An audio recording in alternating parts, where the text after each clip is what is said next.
You know, in reality, we were actually far off. Maybe things were not done right because we're reminded of what Albert Einstein told us, that if you continue to do the same thing over and over and expect different results, that is, insanity.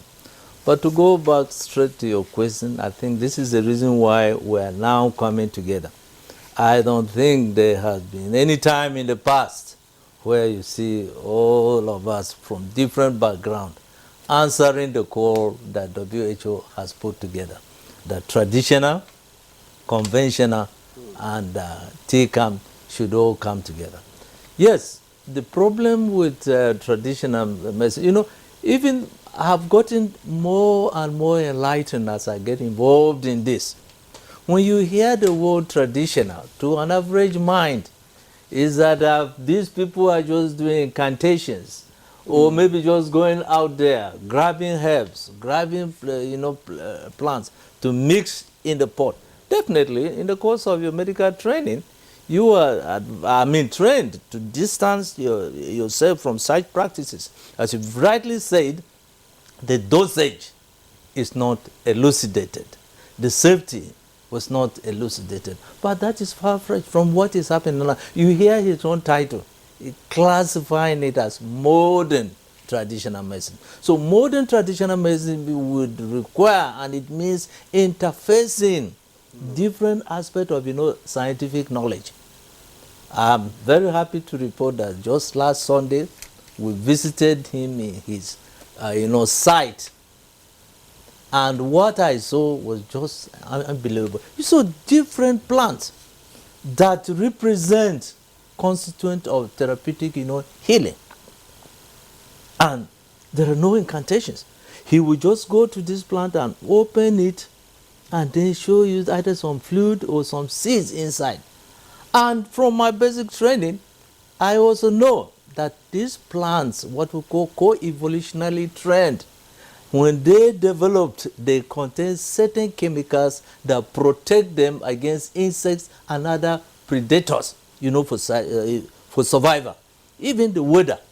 Apparently, these chemicals, even proven medically, because if you talk about pharmaceuticals, the history of pharmaceuticals started from, plants. Penicillin, all of them were developed from, plants. So what I'm saying is that these plants actually contain certain pharmacologically active ingredients. You're talking about these antioxidants like isoflavonoids, flavonoids, and then phenols that have a very important role in our health.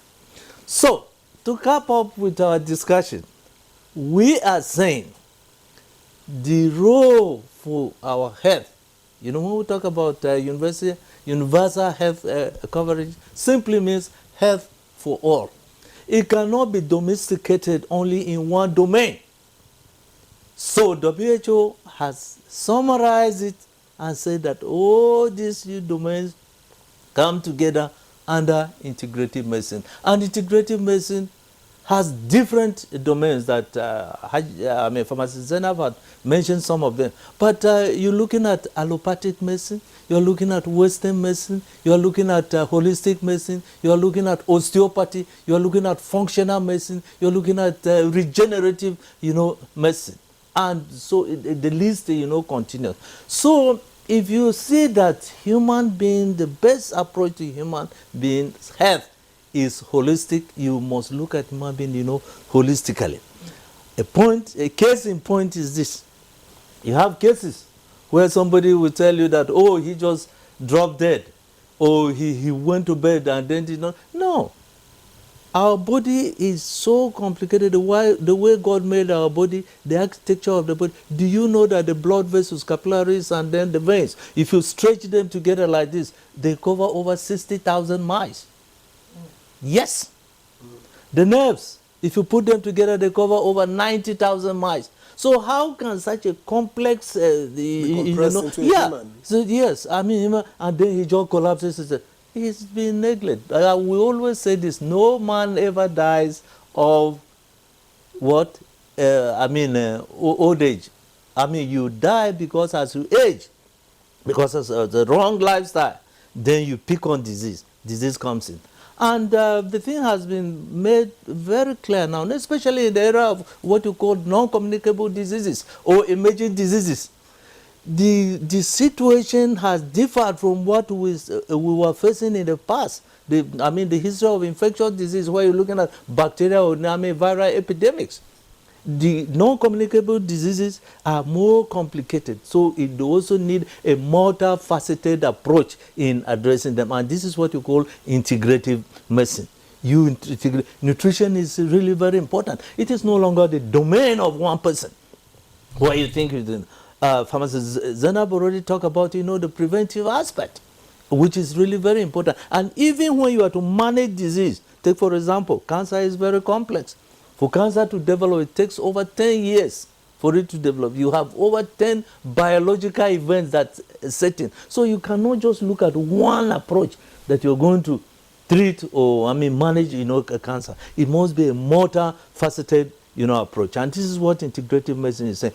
Or it should be holistic. You see, the same blood that passes through the heart is the same blood that passes through the kidney. So why do you think that your focus, you just be focused on the heart, maybe because you did some lab tests and so elevated, liver enzymes? No, it goes beyond that. So you look at detoxification, you look at what we call cell membrane optimization, and you look at intravenous nutritional infusion. Man is born naturally to heal himself. It is when we disobey and do certain things wrong in the name of lifestyle that our immune system goes down and we are exposed to disease. So we must have a holistic approach, and this is what WHO is calling on. Traditional are very important, pharmacists are very important, GPs are very important, and all aspects